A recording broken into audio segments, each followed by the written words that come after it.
মদিনায় হিজরত করে যাও। সবচেয়ে দুর্বল সাহাবীদেরকে আগে আগে পাঠালেন। সব দুর্বল সাহাবীরা মদিনায় চলে গেলেন। মদিনায় গিয়ে মদিনার অবস্থান ঠিক করছেন। আস্তে আস্তে হিজরত করে চলে যাচ্ছেন।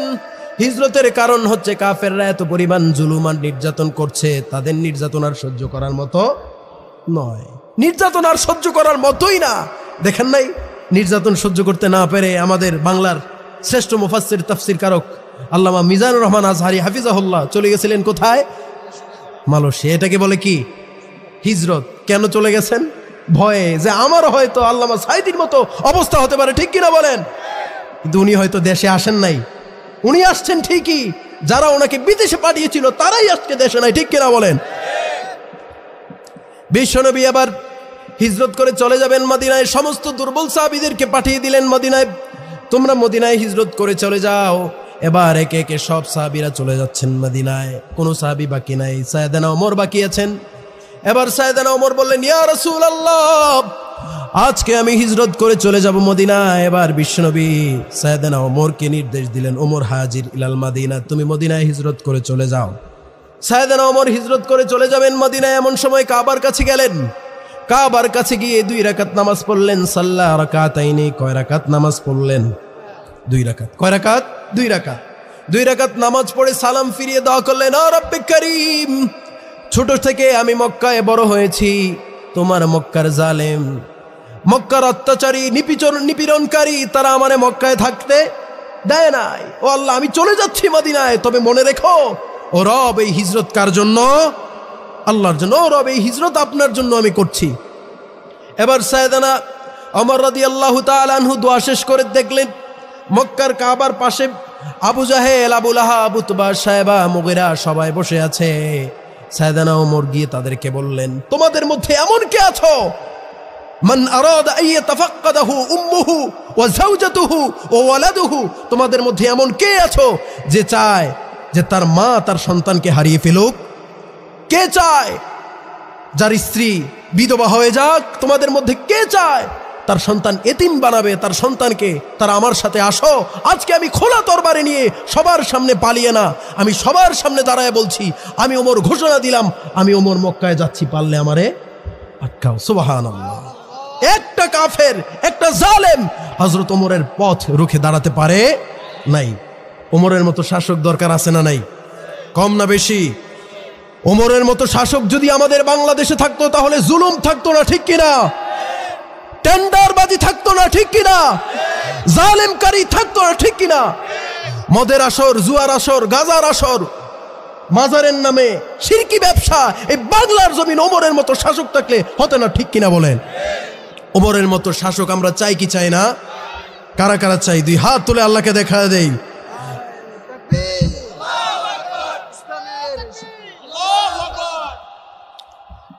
এজন্য ওমরের মতো শাসক আমাদের দরকার আছে না নাই?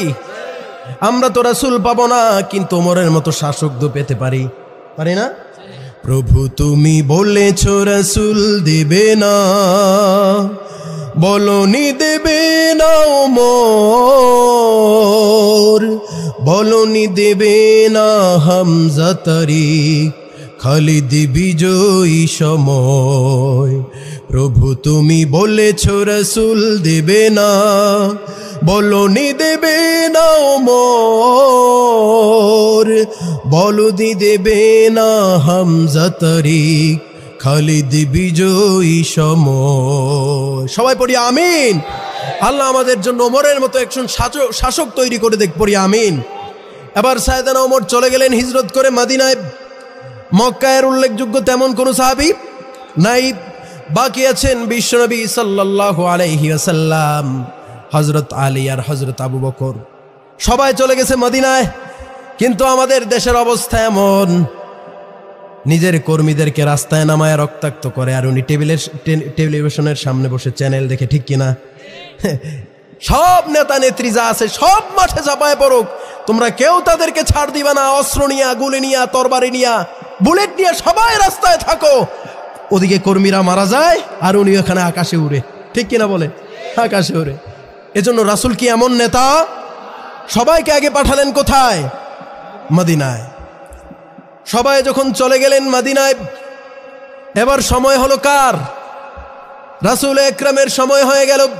এবার কাফেররা ভাবলো মুহাম্মদ রে যদি এখন আটকানো না যায় তাহলে মুহাম্মদ মদিনায় গিয়ে মদিনার গোত্রদের সাথে মিলে আমাদের উপর নির্যাতন করবে, আমাদের উপর যুদ্ধ পরিচালনা করবে। সুতরাং মুহাম্মদকে বের হতে দেয়া যাবে না। সবাই শুনতেছেন তো, বুঝতেছেন তো? বুঝতেছেন? আলোচনা চলবে কিছুক্ষণ, 10 মিনিট ইনশাআল্লাহ। হ্যাঁ জি। সাইয়েদনা আবু বকর বাকি, হযরত মুহাম্মদ সাল্লাল্লাহু আলাইহি ওয়াসাল্লাম বাকি, এদিকে আবু জাহেল, আবু লাহাব, উতবা, শায়বা, মুগিরা সবাই বলে সবাই চলে গেছে, নমুনা বেশি ভালো, মুহাম্মদ আর থাকবে না। এজন্য সবাই বসো, আমরা সবাই মিলে পরামর্শ সবাই বসি, সবার ভেতরে সিদ্ধান্ত করব মুহাম্মদ রে কি করা যায়। এদিকে বিশ্বনবী সাল্লাল্লাহু আলাইহি ওয়াসাল্লাম রবের পক্ষ থেকে নির্দেশ পেলেন। পেয়ে বিশ্বনবী সাইয়েদনা আবু বকরের কাছে গেলেন, গিয়ে বললেন, ইয়া আবু বকর, তোমার বাড়িতে কে আছে? বলে, ইয়া রাসূলুল্লাহ, বাহিরের লোক নাই, আপনি বলতে পারেন। এমন সময় আবু বকরকে বললেন, ও আবু বকর, আজকে আমরা হিজরত করে যাব মদিনায়, তুমি রেডি আছি তো ইনশাআল্লাহ? আবু বকর বলে, ইয়া রাসূলুল্লাহ, আপনার পাশে, আপনার ডানে, আপনার বামে সব সময় আপনি আমাকে পাবেন। সুবহানাল্লাহ। সাইয়েদনা আবু বকর একথা শুনে সাইয়েদনা আবু বকর কান্না শুরু করলেন। সাইয়েদনা আয়েশা রাদিয়াল্লাহু তাআলা আনহা বলেন, আমার বাবাকে জিজ্ঞেস করলেন, বাবা, হিজরতের সফর এত সহজ না, অনেক কঠিন সফর, আপনি কেন খুশিতে কাঁদেন? আবু বকর বলে, রব্বুল আলামিন যে আমার মতো একজন নগণ্যকে বিশ্বনবীর সাথী বানিয়েছেন, তার জন্য আমি খুশিতে কাঁদি। সুবহানাল্লাহ। কতটা ভালোবাসতো রাসূলকে। এদিকে বিশ্বনবী বাড়িতে চলে এলেন, এদিকে সভা বসলো দারুন নাদওয়ায়, কিভাবে মুহাম্মদকে রুখে দেয়া যায়, মুহাম্মদের চক্রান্ত রুখে দেয়া যায়, দিনের দাওয়াত বন্ধ করা যায়। সবাই মিলে বসলো, আবু জাহেল, আবু লাহাব, উতবা, শায়বা, সবাই এখানে বসা। সবাই যখন বসা, এখন পরামর্শ দিচ্ছে সবাই। একজন বলে, মুহাম্মদকে বন্দি করো। সবাই বলে, না, বন্দি করলে আন্দোলন শুরু হয়ে যাবে, তারে ছোটায় নিয়ে যাবে। এবার সবাই বলে, মুহাম্মদ রে মদিনার দিকে বের করে দাও। এটার পরামর্শ দিচ্ছে, এটাও গ্রহণীয় হয় নাই। বিখ্যাত কাফের নাম কি? আবু, সবাই বলেন নাম কি? বিখ্যাত কাফের, তার নাম ছিল আবুল হেকাম। নাম ছিল কি? নাম ছিল আবুল হেকাম, কিন্তু হয়ে গেল আবু জাহেল। আবুল হেকাম মানে জ্ঞানীর পিতা, আবু জাহেল মানে মূর্খদের পিতা। আবু জাহেল এবার পরামর্শ দিল, মুহাম্মদ রে ছেড়ে দিয়েও লাভ নাই, বন্দি করেও লাভ নাই, বন্দি তো 3 বছর রাখছো, এখন একটা কাজ করি সবাই মিলে, মুহাম্মদ রে আমরা ঘরে আটকায় মেরে ফেলি। নাউজুবিল্লাহ। এত আস্তে কেন? এখন আবু জাহেলের এই পরামর্শ সবার পছন্দ হইল। এখন আবু জাহেল বলল, এখন আমি আবু জাহেল যদি একা যাই তাহলে মদিনাবাসীরা সবাই আমার কাছে আসবে, আমার উপর নির্যাতন চালাবে, আমি একা যাবো না। চলো আবু লাহাব, উতবা, শায়বা, মুগিরা, আমরা সবাই মিলে যাই। আন্দোলন যদি করে পুরা মক্কার বিরুদ্ধে করবে, একজনের বিরুদ্ধে করবে, আমি একা কেন মরবো? আমি একা কেন মরবো? চলো তোমরা সহ আমার সাথে চলো। এবার আবু জাহেল চলে গেলেন কোথায়? বিশ্বনবীর ঘরের পাশে। বিশ্বনবীর ঘরের পাশে যাওয়ার পরে সবাই মিলে চারপাশে বেরি দিয়ে বসে আছে। এমন সময় রাসূল আকরাম ঘরে সাইয়েদনা আলীকে বললেন, ও আলী, তুমি ঘরের ভিতরে ঘুমায় থাকো, যখন দেখবা কাফেররা চলে এসেছে আমার খবর জানাবা না, তাদের কিছু আমানত আমার কাছে আছে, সবগুলো তুমি কাফেরদের হাতে ফিরাইয়া দিবা। সুবহানাল্লাহ। 13 বছর কালেমার দাওয়াত দিয়েছেন এই কাফেরগুলো, এই বেঈমানগুলো, এই নাস্তিকগুলো, তারপরে মুহাম্মদের উপর থেকে এক চুল পরিমাণ বিশ্বাস হত হয় নাই। এতটা বিশ্বাস ছিল মুহাম্মদ সাল্লাল্লাহু আলাইহি ওয়াসাল্লামের উপর। সবাই পড়ি সুবহানাল্লাহ। এখন আলীকে শোয়ায় দিয়ে গেলেন। আল্লাহ তাআলা কোরআনুল কারীমের ভিতরে আয়াত নাযিল করে দিলেন, وَإِذْ يَمْكُرُ بِكَ الَّذِينَ كَفَرُوا لِيُثْبِتُوكَ أَوْ يَقْتُلُوكَ أَوْ يُخْرِجُوكَ وَيَمْكُرُونَ وَيَمْكُرُ اللَّهُ وَاللَّهُ خَيْرُ الْمَاكِرِينَ। জোরে জোরে বলি আল্লাহু আকবার। আল্লাহ তাআলা বলছেন, ইয ইয়ামকুরু বিকাল্লাযীনা কাফারু, ও নবী, তারা আপনাকে নিয়ে চক্রান্ত করেছে। কি চক্রান্ত করেছে? লিউসবিতুকা, তারা আপনাকে বের করে দিবে, তারা আপনাকে শেষ করে দিবে। আও ইয়াকতুলুক, আপনাকে তারা হত্যা করে ফেলবে। আও ইউখরিজুক, তারা আপনাকে বের করে দিবে। ওয়ায়ামকুরুন, তারা সবাই মিলে চক্রান্ত করেছে। ওয়ায়ামকুরুল্লাহ, আর চক্রান্ত কৌশল করেছেন আল্লাহ তাআলা। ওয়াল্লাহু খায়রুল মাকিরিন। সবচাইতে উত্তম পরিকল্পনাকারী একজন তিনি কে? আবু জাহেল পরিকল্পনা করেছে, উতবা পরিকল্পনা করেছে, সায়বা পরিকল্পনা করেছে। ঠিক তদ্রূপ 16 বছর ধরে বাংলার জমিন থেকে কিভাবে ইসলাম আর দ্বীনকে হটিয়ে দেয়া যায় তারা চক্রান্ত করেছে। তাদের চক্রান্ত নস্যাৎ করে দিয়েছেন একজন। চিল্লা এখন তিনি কে? সে আল্লাহর প্রতি আমরা সবাই মিলে রাজি না বেরাজি? এজন্য আমরা সবাই আল্লাহর পক্ষে না নাস্তিকদের পক্ষে? আজকে আমাদের সিদ্ধান্ত নিতে হবে, আগামীতে বাংলার ভূমি ইসলামের ভূমি হবে, ঠিক কিনা? আগামীতে বাংলার ভূমি কোরআনের ভূমি হবে, আগামীতে বাংলার ভূমি ইসলামের ভূমি হবে। তার জন্য যদি জীবন দেয়া লাগে, রক্ত দেয়া লাগে, মাঠে ময়দানে ঝাঁপিয়ে পড়বো। কারা 2 হাত তুলে আল্লাহকে দেখায় দেই?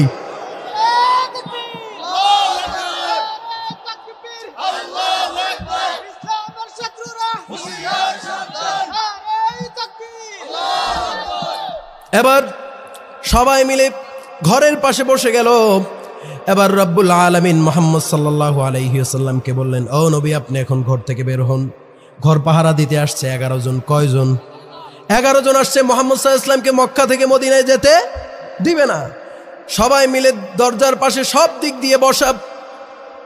শাহাতিল ফুজুহ বলে বিশ্বনবী এক ফু দিয়ে মাটির ভিতরে ফু দিয়ে বাহিরে নিক্ষেপ করলেন। এরপরে আল্লাহ তাআলা সূরাতুল ইয়াসিনের ভিতরে কোট করে দিয়েছেন, ও নবী, ওয়াজআলনা মিন বাইনি আইদিহিম সাদ্দাও ওয়া মিন খালফিহিম সাদ্দাও ফাআগশাইনাহুম ফাহুম লা ইউবসিরুন। জোরে জোরে বলি আল্লাহু আকবার। ওয়াজআলনা মিন বাইনি আইদিহিম সাদ্দা ওয়া মিন খালফিহিম সাদ্দা। ও নবী, তাদের সামনে আমি বেড়াজাল তৈরি করে দিয়েছি। ওয়া মিন খালফিহিম সাদ্দা, পেছনেও বেড়াজাল তৈরি করে দিয়েছি। ওয়াজআলনা মিন বাইনি আইদিহিম সাদ্দা ওয়া মিন খালফিহিম সাদ্দা ফাআগশাইনাহুম ফাহুম লা ইউবসিরুন। ফলে তারা কিছুই দেখতে। সাইয়েদনা আবু বকরকে সাথে নিয়ে বিশ্বনবী এবার চলে গেলেন মদিনার পথে। মদিনা মক্কা থেকে উত্তর দিকে। কোন দিকে? বিশ্বনবী এবার বেরোলেন দক্ষিণ দিকে। কোন দিকে? দক্ষিণ দিকে এটাকে বলে তাওরিয়া। একটু কৌশল করলেন, সবাই যাবে কোন দিকে? যদি মুহাম্মদ সাল্লাল্লাহু আলাইহি ওয়াসাল্লামকে খুঁজে যাবে কোথায়? উত্তর দিকে। রাসূল বেরোলেন কোথায়? দক্ষিণ দিকে। বিশ্বনবী সাল্লাল্লাহু আলাইহি ওয়াসাল্লাম আবু বকরকে নিয়ে দক্ষিণ দিকে রওনা হয়েছেন। সকালবেলা কাফেররা দেখে চাদর মুড়ি দিয়ে কে যেন ঘুমায় আছে। গিয়ে দেখলেন সাইয়েদনা আলী ঘুমায় আছে। এবার সাইয়েদনা আলীর চাদর সরাই বলে, আলী তুমি এখানে কেন? কয় আমাকে রাসূল শোয়াই দিয়ে গেছেন। কয় বিশ্বনবী কোথায়? কয় রাসূল কোথায় আছে আমি জানি। এখন রাসূল কোথায় আছে আলী কি জানে? যাচ্ছে মদিনার পথে, এটা জানে। কোথায় আছে এটা জানে। সুতরাং আলী রাদিয়াল্লাহু তাআলা আনহু মিথ্যা বলছেন। এবার কাফেররা খুব ভৎসনা করলো। এবার সবাই মিলে ভাবলো মুহাম্মদকে তো এভাবেই ছেড়ে দেয়া যায় না। সব লোক রেডি করে দিল, তোমরা সবাই মিলে মুহাম্মদকে তালাশ করো, মুহাম্মদকে পালাতে দেয়া যাবে। সবাই মিলে মুহাম্মদ সাল্লাল্লাহু আলাইহি ওয়াসাল্লামকে খোঁজা শুরু করে দিয়েছে। এবার খুঁজতে খুঁজতে তারা চলে গেল গারে সাউর। কোন গুহায়? হেরা গুহায় চলে গেল। কোথায়? হেরা গুহায় চলে গেল। হেরা গুহায় বিশ্বনবী সাল্লাল্লাহু আলাইহি ওয়াসাল্লাম তখনও আবু বকরকে নিয়ে বসা। সাইয়েদনা আবু বকর যখন জাবালে সাউর গুহা, হেরা গুহা না, জাবালে সাউর, সাউরের ভিতরে যখন বিশ্বনবী গেলেন, সাইয়েদনা আবু বকর বললেন, ইয়া রাসূলুল্লাহ, আমি আগে গুহার ভিতরে ঢুকি, দেখি অবস্থান ভালো কিনা, যদি ভালো দেখি আপনাকে ডাকবো। গুহার ভিতরে চলে গেলেন। গুহা পরিষ্কার করে এবার বিশ্বনবীকে ডাকলেন, ইয়া রাসূলুল্লাহ উদখুল ফিল গার, আপনি গুহার ভিতরে প্রবেশ করেন। তিনি গুহার ভিতরে প্রবেশ করে দিলেন। প্রবেশ করার পরে বিশ্বনবী গুহার ভিতরে বসে আছেন। এমন সময় কাফেররা পায়ের ছাপ, পদচিহ্ন খুঁজতে খুঁজতে চলে আসছে কোথায়? ওই যে গুহার কাছে। এবার আবু বকর চিন্তাগ্রস্ত, হতাশাগ্রস্ত, পেরেশানগ্রস্ত। সাইয়েদনা আবু বকর চোখের পানি ছেড়ে দিয়েছেন, ইয়া রাসূলুল্লাহ, আজকে বুঝি আমাদের রক্ষা নাই, আর বাঁচতে পারবো না। যদি একটু মাথা নোয়া দেয় তাহলে পাগুলো দেখা যাবে, তাদেরকে দেখা যাবে। এবার আবু বকর রাদিয়াল্লাহু তাআলা আনহু কান্না করতেছেন, ইয হুমা ফিল গার ইয ইয়াকুলু লিসাহিবিহি লা তাহজান ইন্নাল্লাহা মা'ানা। সাইয়েদনা আবু বকর গুহার ভিতরে, ইয ইয়াকুলু লিসাহিবিহি, আবু বকর বললেন আমরা তো মারা যাব। সাইয়েদনা আবু বকরকে বিশ্বনবী জবাব দিলেন, লা তাহজান ইন্নাল্লাহা মা'ানা। জোরে জোরে বলি আল্লাহু আকবার। ও নবী মুহাম্মদ, আমি নবী মুহাম্মদ আবু বকর তোমাকে বলছি, লা তাহজান, ভয় পাও না, ঘাবড়ে যেও না, ইন্নাল্লাহ মানা, আল্লাহ নিশ্চয়ই আমাদের সাথে আছেন। জোরে বলি সুবহানাল্লাহ। আমাদের সাথে সব সময় কে আছেন? সবাই গুহার সামনে বসা, ওপরে দেখলো মাকড়সা, কি দেখলো? খুব শক্তিশালী জিনিস, একদম দুর্বল না। দীর্ঘ 16 বছর আন্দোলন করেছে, দলীয় বিদলীয় শক্তিশালী দলগুলো আন্দোলন করেছে, দেশের সিংহভাগ আলেমদেরকে ফাঁসির কাস্টে ঝুলিয়েছে, তারপরেও তার পতন হয় নাই। কিন্তু ক্ষুদ্র ক্ষুদ্র ছাত্র জনতা এমন ভাবে ঝাঁপায়া পড়ছে, ঘরের ভিতরে আর তাকে থাকতে দেয় নাই, মামুর বাড়ি দিল্লি পাঠায় দিয়েছে। জোরে বলেন ঠিক কিনা? আল্লাহ তাআলা ওই যে ঘটনা থেকে শিক্ষা নেয় নাই। আল্লাহ তাআলা কোরআনে এগুলো কেন বলছে? তাদের মতো নেত্রীদের জন্য বলছে, তাদের মতো শাসকদের জন্য বলছে, বেশি পালায়ও না। মাকড়সার মতো জিনিস দিয়ে আমি মুহাম্মদকে বাঁচায় দিয়েছি, আর ক্ষুদ্র ছাত্র জনতা দিয়া তোমার মামু বাড়ি দিল্লি পাঠায় দেব। আল্লাহ তাআলার মতো এমন কৌশলকারী আর কেউ আছে? আল্লাহর সামনে সবাই ভিখারি। এবার রাসূল আকরাম সাল্লাল্লাহু আলাইহি ওয়াসাল্লাম বারবার মদিনার দিকে ফিরে ফিরে তাকায়। 3 দিন ছিলেন এই গুহার ভেতরে। আবু বকর রাদিয়াল্লাহু তাআলা আনহুর পুত্র আব্দুল্লাহ সব সময় বাবার জন্য খাবার নিয়ে আসে। এত কষ্টের ছিল। খাবার যখন আনবে, আবু বকর রাদিয়াল্লাহু তাআলা আনহুর একমাত্র কন্যা আসমা বিনতে আবি বকর, উনি যখন খাবার দিচ্ছেন বাবার জন্য, খাবার যে বেঁধে দিবেন দেওয়ার মতো কোনো রশি নাই, কোনো রশি। এত বড় একজন সম্পদশালী মানুষ রশি পায় না, খোঁজে। এই যে কোমরে যে বাঁধে, এটা কি বলে? নেত। কি বলে? নেত। আরবিতে বলা হয় নিতাক। আবু বকর রাদিয়াল্লাহু তাআলা আনহুর কন্যা আসমা বিনতে আবু বকর রাদিয়াল্লাহু তাআলা আনহা এই নেত খুলে 2 টুকরা করে পানির মশকের ভিতরে একটা বাঁধ দিলেন, একটা বাঁধ দিয়ে আরেকটা বাঁধ দিলেন খাবারের পুটলিতে দিয়ে পাঠিয়ে দিলেন। এখানে আবু বকর রাদিয়াল্লাহু তাআলা আনহুর কাছে খাবার নিয়ে যাচ্ছেন আব্দুল্লাহ ইবনে আবু বকর। উনি যখন গুহার ভিতরে যাচ্ছেন, আসার আগে আবু বকরের এক আজাদকৃত দাস ছিল। ওই দাসকে বললেন, আব্দুল্লাহ যেদিকে আসবে ওর পাশে তুমি আমার ভেড়াগুলোকে চড়াবা। অর্থাৎ আব্দুল্লাহ ইবনে আবু বকর উনি যাবেন গুহার দিকে, আর তুমি এই ভেড়াগুলো নিয়ে যাবে কোথায়? আব্দুল্লাহর পিছন পিছন। কেন যাবা? যেন তারা এই পায়ের চিহ্ন আর খুঁজে না পায়। সুবহানাল্লাহ, পায়ের চিহ্ন যেন আর খুঁজে না পায়। এবার চলে গেলেন। সাইয়েদনা আবু বকর 3 দিন ছিলেন এই গুহার ভেতরে। 3 দিন পর গুহা থেকে বের হলেন। এর আগে রাসূল আকরাম সাল্লাল্লাহু আলাইহি ওয়াসাল্লাম 2 জন লোক ঠিক করে রেখেছিলেন। কয়জন? 2 জন। ওই লোক মুশরিক ছিল। কি ছিল? মুশরিক। কেন ঠিক করেছিল? আমরা যে উল্টা পথে যাই, এই পথ তো আর চিনি না, এই পথ তুমি আমাদেরকে দেখায়া নিয়ে যাবা। কেমন বিশ্বস্ত একজন মুশরিককে বিশ্বাস করা যেত? বর্তমান সমাজে আমাদের দেশে নামাজের সামনের কাতারের বহু এমন মুসল্লি আছে যাদেরকে বিশ্বাস করা যায় না। সামনের কাতারে 5 ওয়াক্ত নামাজ, এদিকে ক্ষেতের লাইল কোমায়া, ক্ষেত ছিল এটা 30 শতক হয়ে গেছে 35 শতক। এমন লোক নাই? সব জায়গায় আছে, আমাদের এই পুটিয়াজুরিতে নাই? আছে? ওমা কি কথা, এমন করা যাবে? একজন মুশরিককে বিশ্বাস করা যায়। 2টা উট নিয়ে আবু বকর রাদিয়াল্লাহু তাআলা আনহুর পাশে পাশে যাচ্ছেন। এবার আবু বকর রাদিয়াল্লাহু তাআলা আনহু কিছুক্ষণ যাচ্ছেন সামনে, কিছুক্ষণ যাচ্ছেন পিছে, কখনো সামনে কখনো পেছনে। এবার বিশ্বনবী জিজ্ঞেস করলেন, ইয়া আবু বকর লিমা তামশি আমামি, কেন তুমি আমার সামনে দিয়ে যাও? ওয়ালিমা তামশি খালফি, কেন আমার পেছন ভীষণ হাঁটো? এবার আবু বকর রাদিয়াল্লাহু তাআলা আনহু জবাব দিলেন, ইয়া রাসূলুল্লাহ, যখনই আমার মনে হয় শত্রু সামনের দিক থেকে আসবে, তখনই আমি সামনে যাই যেন আপনার গায়ে কোনো আঘাত না লাগে। আর যখন আমার মনে হয় পিছন দিক দিয়ে শত্রু আসবে, তখন আমি আপনার পেছনে চলে যাই যেন আপনার উপর কোনো আঘাত। সুবহানাল্লাহ, এমন ভাবে চলে যাচ্ছেন। এদিকে ওরা তো পেরেশান। ওরা কি? পেরেশানগ্রস্ত। এখন সবাই মিলে মুহাম্মদ সাল্লাল্লাহু আলাইহি ওয়াসাল্লামকে আর খুঁজে পাওয়া যায় না। এবার ঘোষণা দিয়ে দিল যে মুহাম্মদের আস্ত জীবন্ত মাথা কল্লা কাঠা অবস্থায় আমার সামনে নিয়ে আসবে। আবু জাহেল ঘোষণা দিল তাকে মক্কার সবচাইতে বিরল 100 লাল উট উপহার দিব। নাউজুবিল্লাহ, 100 কি উট? লাল উট। এই সম্পদের লোভ দেখায়া মক্কার এই যুবকগুলারে দিছে খেপায়া। মক্কার যুবকগুলোরে খেপায় দিছে, সম্পদের লোভ দেখায় দিছে। এই পদের লোভ দেখায়া আমাদের দেশের যুবকরা এত খারাপ নয়, আমাদের দেশের যুবকরা এত উশৃঙ্খল নয়, কিন্তু বিগত সালে আমরা দেখেছি 16 বছর যাবত অর্থের লোভ দেখায়া আমাদের দেশের হাজারো যুবককে তারা ছাত্রলীগ নামের কুলাঙ্গার বানিয়েছে। ঠিক কিনা বলেন? আমাদের যুবক তো এত উশৃঙ্খল না, তারা শাহজালালের উত্তরসূরি, শাহপরানের উত্তরসূরি, কিন্তু আবু জাহেলের উত্তরসূরি না। তারা আবু জাহেলের বুঝেন নাই মনে হয় কথা, আবু জাহেল চলে গেছে, আবু জাহেলের উত্তরসূরি কেউ নাই।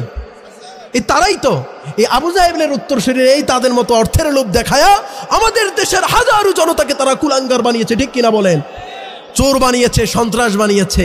দিন এখন শেষ, দিন এখন শেষ। আল্লাহ তাআলা ইসলামের দিন দিয়েছেন আমাদেরকে। এজন্য ইসলামের সমাজ, ইসলামের রাষ্ট্র যদি কায়েম করতে চাই, সবাই ঐক্যবদ্ধভাবে কাজ করতে হবে। সবাই কাজ করতে রাজি আছে তো ইনশাআল্লাহ? কারা কারা রাজি আছে? 2 হাত তুলে আল্লাহকে দেখায় দেন।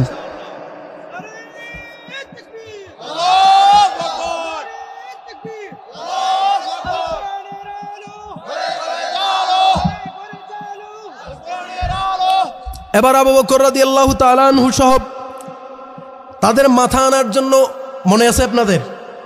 উট কয়টা? কি উট? লাল উট। লাল উট সহজে পাওয়া যায় না, বিরল। এই লাল উট উপহার দেওয়ার জন্য ঘোষণা দিয়ে দিল। এই ঘোষণা শুনে সবাই তো রেডি। এমন সময় পথিমধ্যে একজন লোক দেখে আবু বকর রাদিয়াল্লাহু তাআলা আনহুকে চিনে ফেলছে। সেও ঘোষণা, এই বসো বসো, ওঠা যাবে না, উঠলে আলোচকের আলোচনা নষ্ট হয়ে যায়, মনোযোগ নষ্ট হয়। আপনারা কি ওঠার জন্য আসছেন? অন্তত এতটুকু প্রতিশ্রুতি দেন যে আমরা কেউ উঠবো না। আলোচনা ভালো লাগে না হয়তো, ছেড়ে দেব, চলবে কিছুক্ষণ, এই জজবা থাকবে কিছুক্ষণ। আল্লাহ কবুল করুক, পড়ি আমিন। এই ঘোষণা পায় সবাই তো রেডি। একজন লোক আবু বকরকে চিনে ফেলছে। আবু বকর রাদিয়াল্লাহু তাআলা আনহুকে চিনে জিজ্ঞেস করতেছি, আবু বকর, তোমার সাথের যে এই লোকটা কে? এখন এর উত্তর সহজ না কঠিন?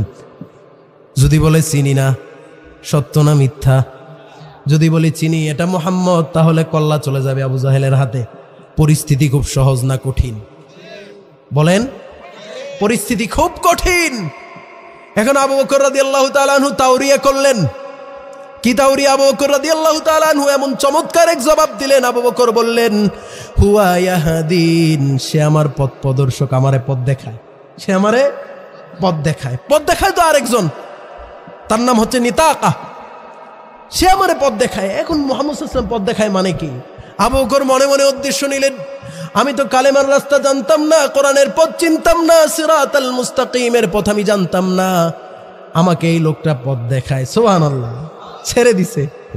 এখন যাও। কিছুক্ষণ পরে আরেক দল লোকের সামনে দেখা হলো। তার নাম হচ্ছে সোরাকা। নাম কি? সোরাকা। সে আবার লাল উট পাওয়ার জন্য খুব খুশি। আরে আমার লাল উট পেতে হবে। সবাই মিলে বসে আছে। কিছু লোক বলে, এই এটা আবু বকর আর মুহাম্মদ না, এই দুইজনের ঘোষণা হয়তো দিছিল। এ কথা শুনে সোরাকা বলে, না, এরা না, এরা এরকম না, এরা আসলে মদিনার দিকে এই দিক দিয়ে যায় নাকি, ওটাও যায় অন্য দিক দিয়া, এরা না। এদিকে সোরাকার মনে মনে চিন্তা। কি চিন্তা? তোমরা কেন 100 উট পাবা? 100 উট নেবো আমি, 100 উট নেবো আমি। সুবহানাল্লাহ। এই কথা শুনা সে এবার বলে, না তোমরা যাইও না। তাদেরকে থামাইয়া এবার সোরাকা চলছে কার পেছনে? আবু বকর আর মুহাম্মদ সাল্লাল্লাহু আলাইহি ওয়াসাল্লামের পেছনে। এবার সোরাকা যাচ্ছে পেছন পেছন। সোরাকা যখন পেছন পেছন যাচ্ছে, এমন সময় বিশ্বনবী একবারও পেছনের দিকে তাকান না, মনে মনে কোরআন তেলাওয়াত করেন, কোনো চিন্তা নাই। আবু বকর শুধু চিন্তা করে। সোরাকা যখন কিছু দূর গেল, যাওয়ার পরে দেখলো তার ঘোড়ার পা অবশ হয়ে গেছে, মাটিতে বসে গেছে। এটা করলেন কে? আল্লাহর সাথে কেউ পারে? এজন্য আল্লাহ ছাড় দেন, কখনো ছেড়ে। তার প্রমাণ 16 বছর বহু জ্বালাইছেন ওলামায়ে কেরাম, ময়দানে ময়দানে, চেয়ারে চেয়ারে, মাহফিলে মাহফিলে বলেছেন, আল্লাহ ছাড় দেন, ছেড়ে দেন না। এইগুলা কি? আল্লাহ কি আর ছাড়বো না? আমি প্রধানমন্ত্রী হয় 5 বছরের জন্য, ঘোষণা দেয় 41 সাল। কয় সাল? আপনি নির্বাচিত হয়েছেন, বৈধভাবে হোক অবৈধভাবে হোক, হয়েছে তো, তাহলে ক্ষমতা পাইলো কয় বছরের জন্য? ঘোষণা দিছে কয় সাল? কেমন চিটারের চিটার, চিন্তা করে।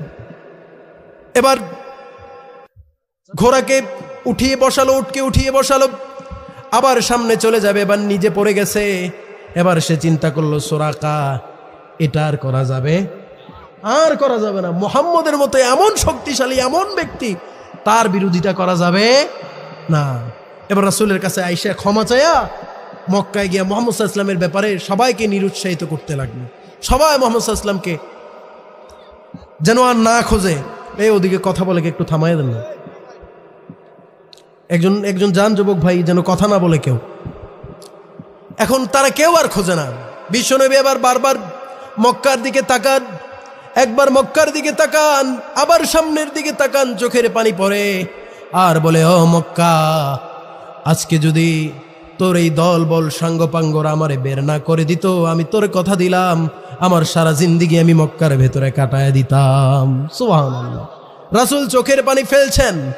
এমন সময় জুহফা নামক স্থানে যখন আসছেন, বারবার মক্কার দিকে তাকিয়ে থাকেন, এখনো কিছুটা মক্কাকে দেখা যায়।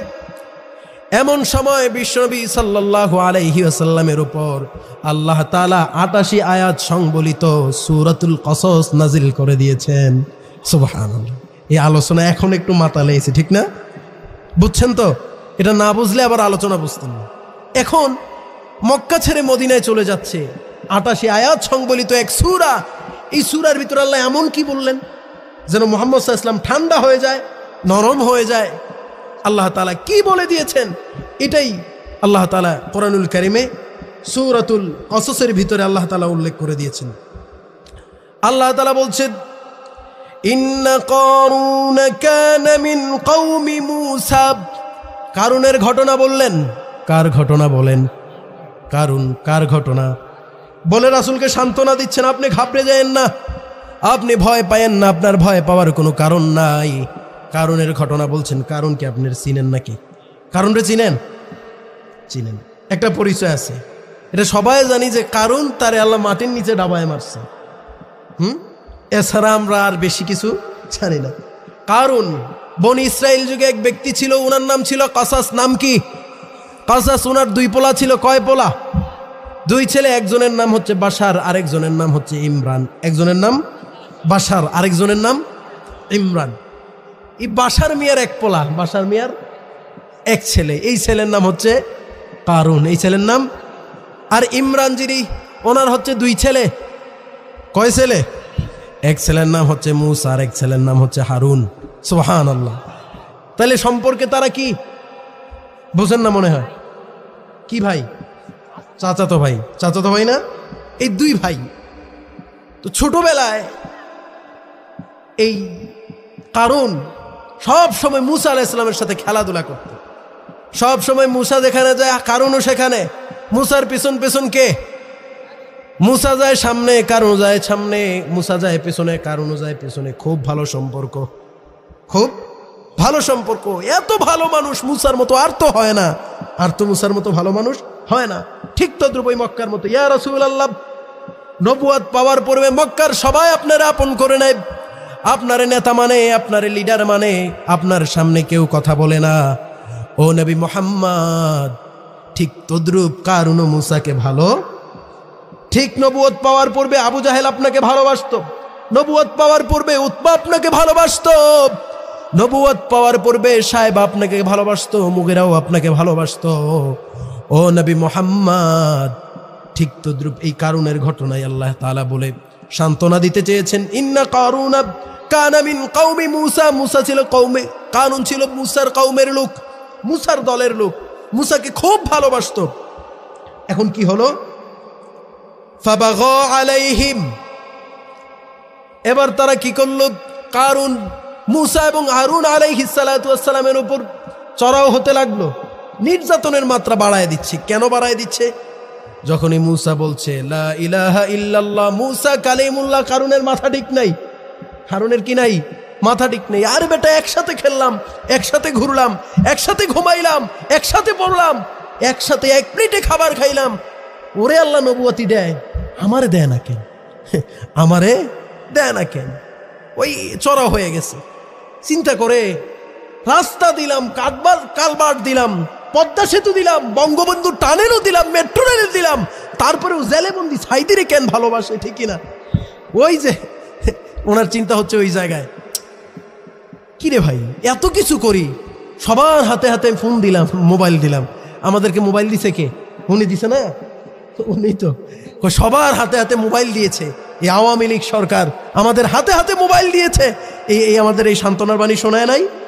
এত কিছু করলাম, সব কিছু করলাম, এত সুন্দর এত সুন্দর বাংলা তাদেরকে উপহার দিলাম। ডিজিটাল বাংলাদেশ, এমন ডিজিটাল ডিজিটাল বলার সাথে সাথে স্টেজ আপনারা দেখেন নাই মনে?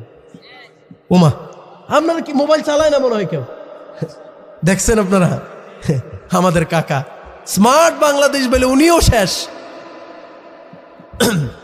যাই হোক, এখন সে চিন্তা করে, কিরে মুহাম্মদ সাল্লাল্লাহু আলাইহি ওয়াসাল্লাম রাসূলকে আল্লাহ তাআলা সান্ত্বনা দিচ্ছেন। আবু জাহেল তার চিন্তা কি, মুহাম্মদ আমার ভাতিজা, নবুয়তি সে পায় আমি পাই না কেন? সে পায় আমি পাই না কেন? এজন্য তাড়ায় দিছে। নবী আপনি অশান্ত হবেন না, আপনি ভয় পায়েন না, আপনি ঘাবড়ায়া যায়েন না।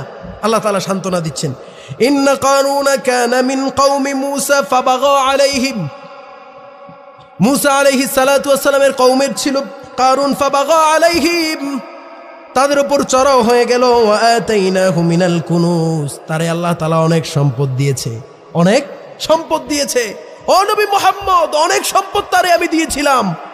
যেই সম্পদের বলে, এই সম্পদের কথা কেন আসলো? কারণ মক্কার যেই দারুন নাদওয়ায় যারা সিদ্ধান্ত করেছে মুহাম্মদকে আর বাঁচায় রাখা যাবে না, তারা সবাই সিংহভাগ ছিল টাকাওয়ালা। কিওয়ালা? কথা বলে না কেন? কিওয়ালা? আরেকটু জোরে বলেন, কিওয়ালা? টাকাওয়ালা।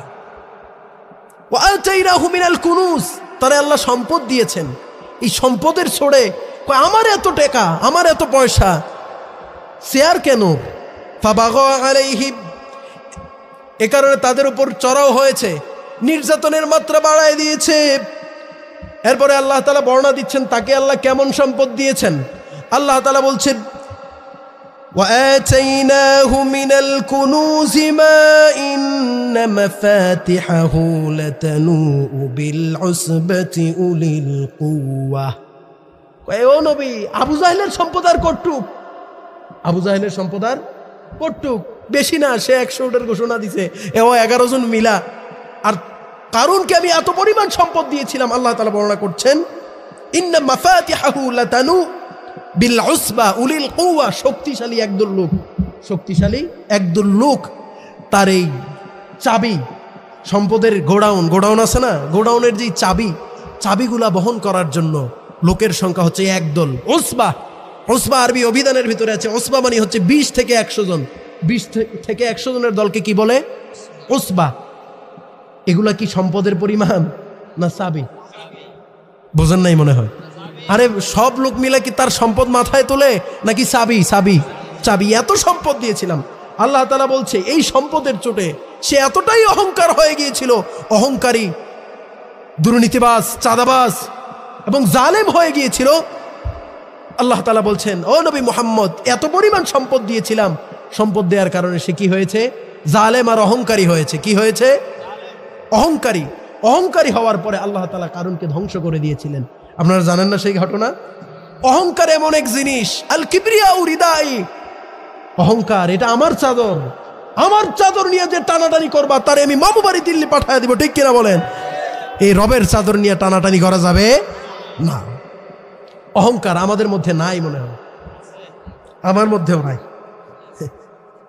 এটা আল্লাহ ভালো বলতে পারবে। এখন অহংকার সম্পর্কে যেহেতু কথা আসছে একটু বলেই ফেলি। অহংকার আমাদের ভিতরে আছে, এটা বুঝবো কেমনে? তো একটু জানা দরকার না?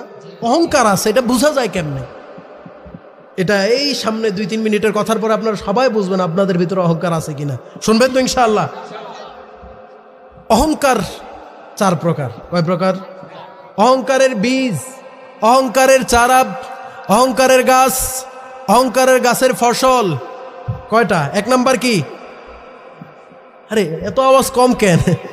তাবারুক আছে সবাই, গরম হচ্ছে। 1 নাম্বার কি? বীজ। 2 নাম্বার, 3 নাম্বার গাছ, 4 নাম্বার ফসল। এখন অহংকারের বীজ হচ্ছে আপনার কোনো গুণ আছে কিনা আপনি দেখবেন। আপনার কি কোনো গুণ আছে? এখন আপনি দেখলেন, হ্যাঁ আমার তো গুণ আছে।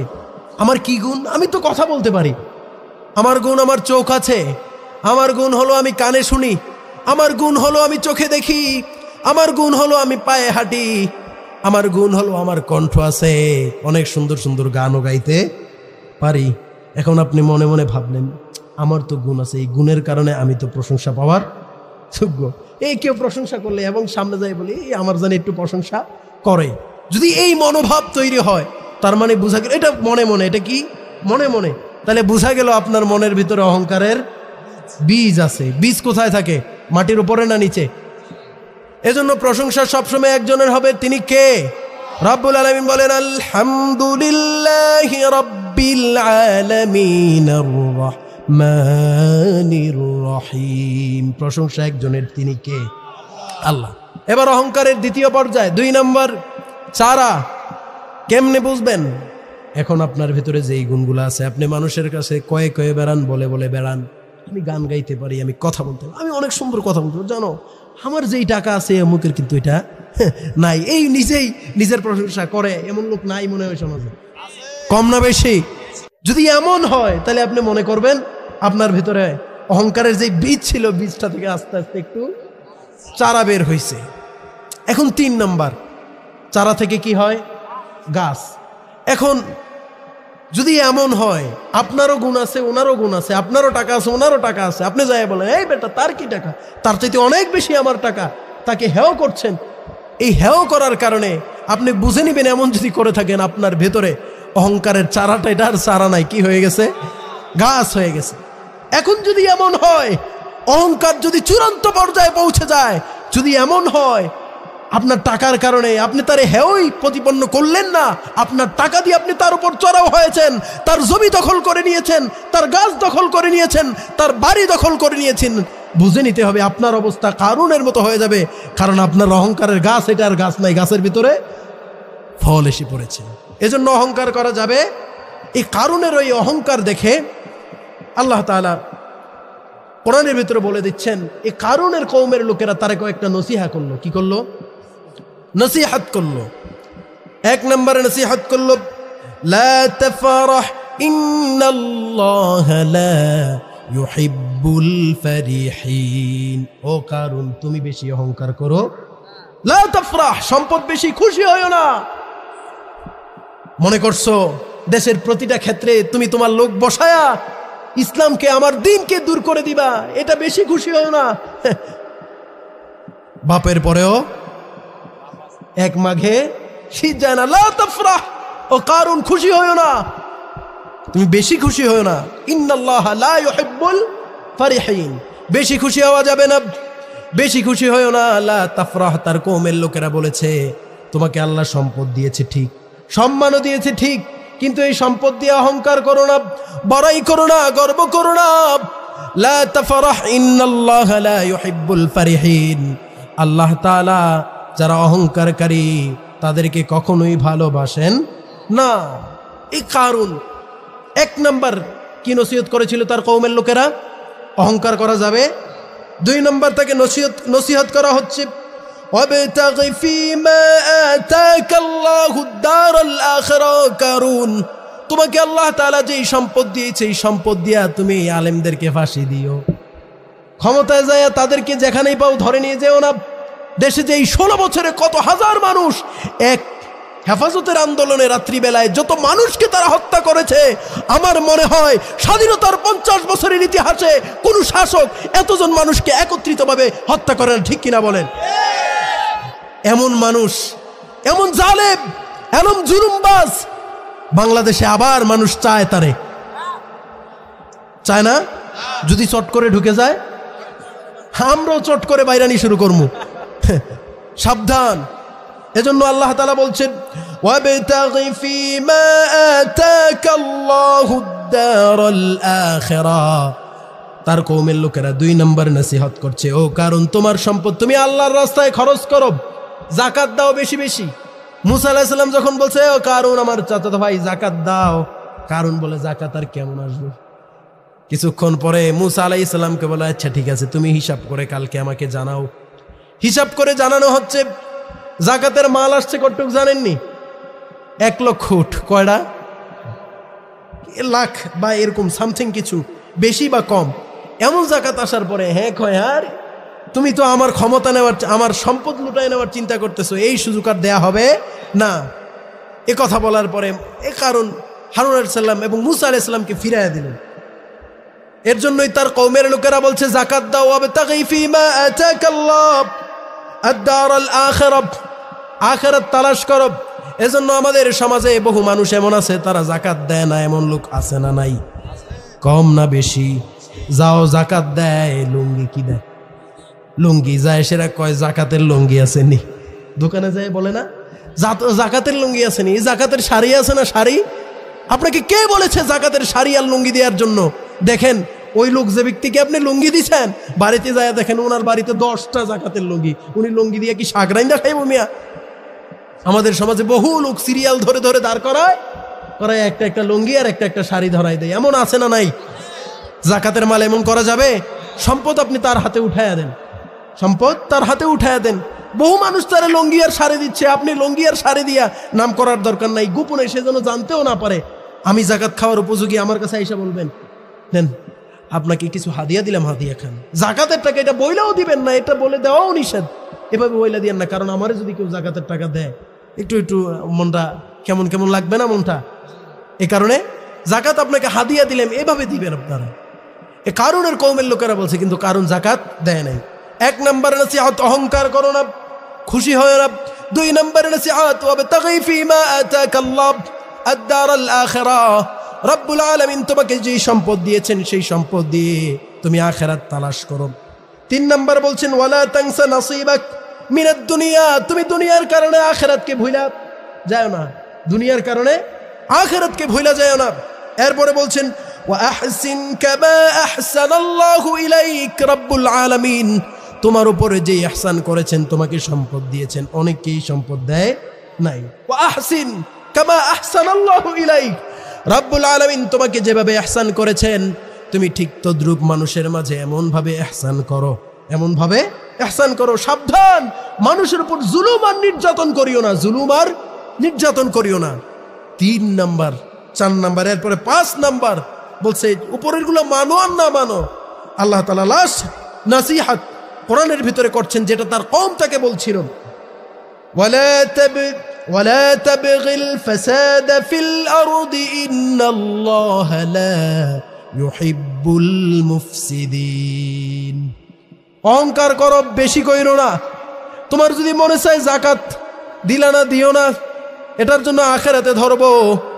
উপরের 4টা গুণ আল্লাহ তাআলা বলছেন, এগুলা তুমি মানলেও পারো, না মানলেও এটা তোমার ব্যক্তিগত বিষয়, কিন্তু এটার হিসাব করা হবে, হিসাব নেওয়া হবে। কিন্তু লাস্ট যেই গুণ ওয়ালা তাবগিল ফাসাদা ফিল আরদ, সাবধান, টাকার কারণে কিছু কুলাঙ্গার দিয়া আমাদের দেশের অবস্থা, আমার রাষ্ট্রের অবস্থা, আমার দ্বীন আর ইসলামের ক্ষতি করবা না, এই নসিহত করে দিচ্ছেন। এরপরে আল্লাহ তাআলা বলছেন ইন্নাল্লাহা লা ইউহিব্বুল মুফসিদিন, আল্লাহ তাআলা কখনোই ফাসাদকারীদেরকে ভালোবাসেন না, কখনোই ফাসাদকারীদেরকে ভালোবাসেন না। এই নসিহতগুলো করছে। এখন আল্লাহ তাআলা ওই গুহায়, মনে আছে তো কথা, মনে আছে না? বিশ্বনবী এখন কোথায়? আমরা চলে যাব ওই যে নাজদে, আমরা চলে যাব, রাসূল যেখানে আছেন সেখানে চলে যাব। এখন রাসূল আছেন কোথায়? গুহায়। নাজেল করছেন কে? আল্লাহ। এখন কারুনের কথা বইলা বলতেছি, ইয়া রাসূলুল্লাহ, সব আবু জাহেল, আবু লাহাব, উতবা সাহেব সব সম্পদশালী আপনার বিরুদ্ধে লাগছে, আপনি টেনশন করিয়েন না। কারুনের অবস্থা কেমন হয়েছিল? কারুনের অবস্থা আল্লাহ তাআলা বলছেন, বিশ্বনবী আমাদেরকে জানায় দিয়েছেন, যখন জাকাত দেয় না, মুসা আলাইহিস সালাতু ওয়াস সালাম তারা জাকাত দেওয়ার জন্য অনুরোধ করছে। এক বেশ্যা নারী মুসার পেছনে লাগায় দিল। যখন মুসা আলাইহিস সালাম এমন ভাবে মাহফিল করছে, এক মেয়ে এসে বলতেছে মুসা চরিত্রহীন। নাউজুবিল্লাহ। কই কেন? কই আমি তার প্রমাণ, আল্লাহ তাআলার এই জিনিসটার সহ্য হয় নাই। তার কওমের লোকেরা বলছে, ও কারুন, তুমি তারে সাজায় আনছো, তোমার অবস্থা বেশি ভালো। আল্লাহ তাআলা এমন সময় কারুনের সব সম্পদ ধ্বংস করে দিয়ে কারুনকে মাটির নিচে দাবায় দিয়েছেন। ও নবী মুহাম্মদ, উসবা উলিল কুওয়া, তার সৈন্য সংখ্যা বেশি, তার ক্ষমতাও বেশি, পাওয়ারও বেশি, তার সম্পদ বহন করার লোকও বেশি, সম্পদের চাবি অনেকগুলো, সেগুলো মানুষগুলো বহন করে। আপনি চিন্তা করিয়েন না যে এই রব কারুন রে মাটির নিচে ডাবায় দিয়েছে, আমি রব আবু জাহেল উতবার সাহেবাকে মাটির নিচে ডাবাইতে পারবো? এটা মনে করিয়েন না। আপনি ফেরাউনের মতো ক্ষমতাধর নাই, নমরুদের মতো ক্ষমতাধর নাই, কারুনের মতো ক্ষমতাধরকে আমি ডুবাই দিয়েছি। আপনি কি মনে করছেন আমি আবু জাহেল এমনি ছাইরা দিব? রাসূল কান্না করছেন। আল্লাহ তাআলা নিজেই কোরআনুল কারীমের ভিতরে বলছেন, ও নবী মুহাম্মদ, আপনি টেনশন করিয়েন না, আপনি ভয় পাবেন না। ইন্নাল্লাযী ফারাদা আলাইকাল কুরআন লারাদ্দুকা ইলা মাআদ। ও নবী মুহাম্মদ, আপনাকে তার আপনার জন্মভূমি থেকে মদিনায় পাঠিয়ে দিচ্ছেন, আপনি ভয় পায়েন না, ঘাবড়ে যায়েন না। ইন্নাল্লাযী ফারাদা আলাইকাল কুরআন, যে রব আপনার উপর কোরআনকে আবশ্যক করে দিয়েছে, অবশ্যই অবশ্যই আমি রব কথা দিলাম আপনাকে আবার এই মক্কায় বিজয়ী বেশি ফিরায় আনবো। সুবহানাল্লাহ, সান্ত্বনা দিচ্ছেন। রাসূল খুশি না বেজার? কম খুশি না বেশি খুশি? আলোচনা ভালো লাগে না মনে হয়? চলবে কিছুক্ষণ? সময় তো হয়ে গেল প্রায় 1.5 ঘন্টার কাছাকাছি, ছেড়ে দেব ইনশাআল্লাহ কিছুক্ষণের মধ্যে। হুজুর কোথায় আছে? কথা হয়েছে হুজুরের সাথে? আপনাদের মেহমান যার জন্য আপনার অপেক্ষমান, আসন্ন হুজুর আসছে। এখন আল্লাহ রাসূল সাল্লাল্লাহু আলাইহি সাল্লাম সূরা রাসূল আকরামের উপর নাযিল হয়ে গেল। বিশ্বনবী এবার চলছেন কোথায়? মদিনার পথে। মদিনার আউস এবং খাজরাজ গোত্রের লোকেরা সবাই রাসূলকে স্বাগত জানার জন্য বসে আছে। কি জানার জন্য বসে আছে? স্বাগত জানানোর জন্য বসে আছে। সবাই মিলে বিশ্বনবী যখন চলে গেলেন, রাসূলকে স্বাগত জানাচ্ছে। কি পরে স্বাগত জানাইছে আপনারা জানেন না? طلع البدر علينا من ثنيات الوداع। পারেন না সবাই? সবাই বলি طلع البدر علينا من ثنيات الوداع وجب الشكر علينا ما دعا لله داع। সবাই শুধু বলে সুবহানাল্লাহ। রাসূল চাঁদের চেয়ে, পূর্ণিমার চাঁদের চাইতে বেশি সুন্দর। তারা সবাই বলে পূর্ণিমার চাঁদ উদিত হয়েছে। রাসূল এখন কোথায়? মদিনায়। এখন কোথায়? মদিনায়। এখন আয়াত যে নাজিল হইল, কোরআনের এই আয়াত যে নাজিল হইল, এখন আল্লাহ তাআলা বর্ণনা করছেন কার কথা? আবু জাহেলকে। ওই কারণের কথা বলে আবু জাহেলের পরিণতির কথা জানাইছেন না? এখন আবু জাহেলের পরিণতি জানার দরকার আছে না নাই? সবাই জানবো তো ইনশাল্লাহ। এই পরিণত বলেই ইনশাল্লাহ শেষ করে দেব। আবু জাহেল এখন মক্কায়, বিশ্বনবী মদিনায় চলে এলেন। আবু জাহেলের মাথা ঠিক নাই, উতবা সাহেবা মুগিরার মাথা ঠিক নাই, মাথা উড়ায় গেছে। কয় মুহাম্মদ তো এখন চলে গেছে মদিনায়, আমাদের বিরুদ্ধে চক্রান্ত করবে। এমন সময় কিছুদিন পরে বদরের যুদ্ধের দামামা বাজলো। কোন যুদ্ধ? বদরের যুদ্ধ। মুসলমানদের সৈন্য সংখ্যা কত জানেন? সবাই বলেন। যাদের মুখ বন্ধ তারা শুধু বলেন, সবাই মিলে বলেন কতজন? 313। খুব শক্তিশালী, খুব শক্তিশালী। বদরের যুদ্ধের দিন মুসলমানদের উট ছিল 2টা। কয়টা? কাফেরদের উট ছিল 200। কয়শো? 200। কাফেরদের ঘোড়া ছিল কাফেরদের ঘোড়া ছিল 60টা। কয়টা? বদরের যুদ্ধের দিন। কাফেররা শক্তিশালী না? রাসূল কত বুদ্ধিমান ছিলেন বদরের যুদ্ধে, তাদের সৈন্য সংখ্যা কত এটার জানার জন্য রাসূল আকরাম সাল্লাল্লাহু আলাইহি ওয়াসাল্লাম এক রাখালকে ধরলেন। ও রাখাল, আচ্ছা বলো তো, এই যে তোমরা যে দেখছো একজন লোক এখানে অবস্থান করতেছে, তারা সংখ্যায় কত হবে? বলতেছে আমরা তো মূর্খ সুরুক্ষ মানুষ, তেমন কিছু বুঝি না, লোক সৈন্যর সংখ্যা এটা আন্দাজ করার মতো না। বিশ্বনবী হতাশ হয়ে গেলেন। কিরে, লোক সংখ্যা জানলে না একটু কেমন কি একটু প্রস্তুতি নেওয়া যায়, ঠিক না? এখন মনে করেন আপনার সাথে ঝগড়া লাগছে, ওরা আসতেছে 500, আপনারা বাপ ছেলে 5 জন, তাহলে এটা কি আপনারা সহজে পারবেন? পরদিন এবার বিশ্বনবী গেলেন, গিয়ে জিজ্ঞেস করলেন আচ্ছা বলো আজকে তাদের সৈন্য সংখ্যা কত? কয় সৈন্য সংখ্যা তো বেশি একটা জানি না। আচ্ছা বলো, জানার দরকার নাই। তারা কয়টা উট জবাই করছে? কয়টা উট? তারা খাবার দাবার খাবে না? কয়টা উট জবাই করছে? এবার ওই রাখাল জবাব দেয়, হুজুর মানুষের সংখ্যা বলতে না পারি, মূর্খ অত মূর্খ না। মূর্খ অত মূর্খ না, কয়টা উট জবাই করছে এটা রাসূল জানি। কালকে করছে 9টা, আজকে করছে 10টা। এবার বিশ্বনবী বলেন তাইলে 1 উট কয়জনের জন্য?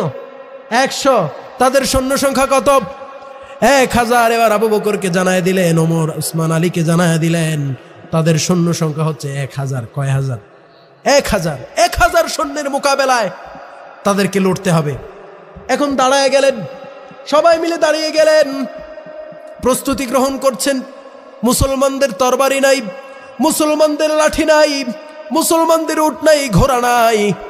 ওই জালেমদের সৈন্য সংখ্যার অভাব নাই, তীরন্দাজের অভাব নাই, তরবারির অভাব নাই, ওটার ঘোড়ার অভাব নাই। এবার বিশ্বনবীর কাছে সাহাবীরা দলে দলে আসছেন। রাসূল হাতের পাশে যা পাচ্ছেন সব সাহাবাদেরকে দিচ্ছেন, আজকে যা আছে তা দিয়ে চালাই নাও। সুবহানাল্লাহ। আজকে যা আছে তা দিয়ে চালায়েন, তোমরা চালায়া দাও।